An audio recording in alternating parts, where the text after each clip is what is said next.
The bakery scam that broke the family. The bank called again. "Miss Harper, we haven't seen a payment in 3 months," they said, their tone clipped. I clutched my phone, pacing my kitchen. The squeak of linoleum echoing my rising panic. 3 months?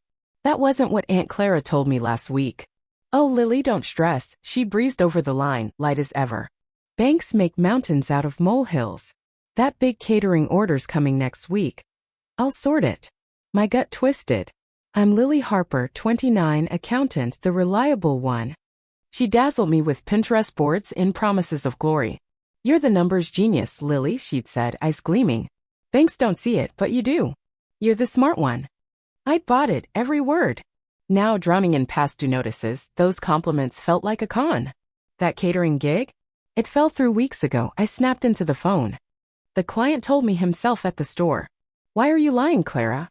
Silence hung heavy, then, "Well, other orders are coming." "And didn't you get a bonus? Could you help, just this once?" My voice shook. "No. Co-signing isn't a blank check. You swore you'd handle it. Business plans, responsibility." She huffed. "I am responsible. Businesses hit bumps. You're an accountant, you get that." Furious, I stormed to my office and logged into the business account she'd reluctantly shared.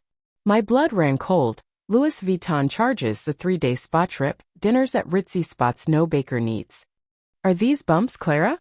I demanded. "This looks like my loan funding your shopping sprees." Her excuse was flimsy. "Networking, Lily. You spend money to make money. For someone so sharp."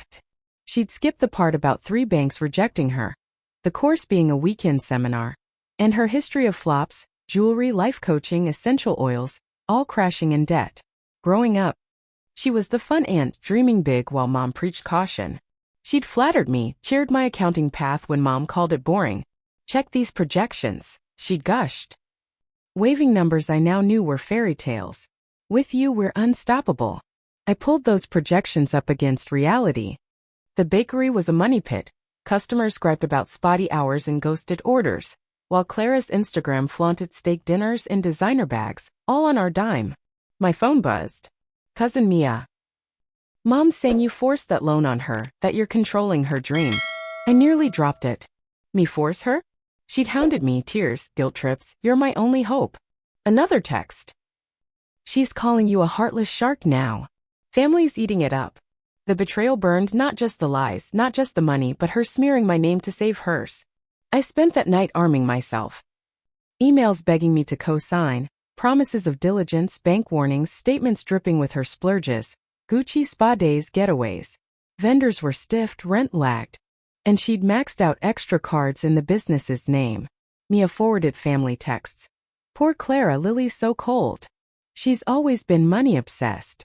Family helps family." I laughed. Sharp and bitter. Helping family? That's what got me here. Mom called. "Lily, ease up. She's a dreamer, not a numbers whiz like you." She's was enough to hide shopping in the books. I shot back. "She says I'm threatening lawyers." "Have you?" "Not yet, but maybe I should." Silence. She's family. That's why this hurts worse. I dove online, researching loan liability and fraud.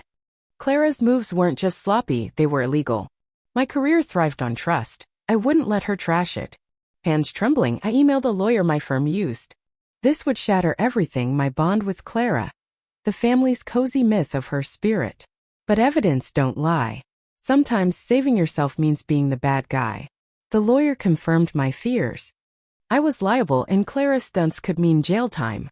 "We'll send a demand letter," she said. "List the misuse, give her 30 days to pay. If she dodges, we sue and report the fraud." Will that free me? Maybe if we prove she scammed you. It'll be loud. Right then my phone pinged. Clara's Facebook sob story hinting at a greedy niece. I sent it to the lawyer. Add defamation. I hit the bakery unannounced. A gone to lunch sign dangled, 3 days old per neighbors. Inside, dusty floors, empty cases, piled mail. The coffee shop guy shrugged. "She's at the country club a lot. Meetings, she claims." "Sure, martinis on my loan." Clara called, all sugar. "Lily lawyers? That's not us. Come for dinner, chocolate cake, like when you were little." I saw the bait now. I texted, "Talk to my lawyer." Blocked. The letter hit like a grenade. Mom cried, cousins texted, some mad, some worried. Grandma shocked us all. Clara's dodged too long. She pawned my wedding ring once, photo shoot, she said. We buried it. More spilled, cards in Uncle Dan's name, a car she sold that wasn't hers. I'd been the last sucker. Clara countered with a mass email, painting me as a corporate tyrant crushing her dream. Lily pushed that loan, she lied. I replied, all with receipts. $3,000 spa trips, $2,500 boutiques, $5,000 retreats in Miami, club dues. This is your dream, I wrote. Some relatives clung to her, others shared their own Clara scams. She took my $10,000 for supplies, one said. Tried me before you, another confessed. We met at a coffee shop for settlement. Clara strutted in late, dripping designer, her lawyer exhausted. My side offered. No charges if she confessed the debt, retracted lies, and gave up bakery assets. Criminal charges, she gasped. It was my business. Not your piggy bank, her lawyer snapped. She cried. Lily knew I needed help. I signed for a bakery, I said, not your vacations. Her lawyer nudged tissues. Take it, Clara. Court's uglier. She signed next day, her lawyer forced it. Her apology post was martyrdom. Misunderstandings led me to misspeak about Lily. Some funds were misused. Half the family bought it. The rest saw through. Mom wrestled most. Couldn't you hush it? She's broke, no club. I showed Clara's latest charges. She's not broke, Mom. She's a pro. The bakery sold for scraps, most was leased anyway.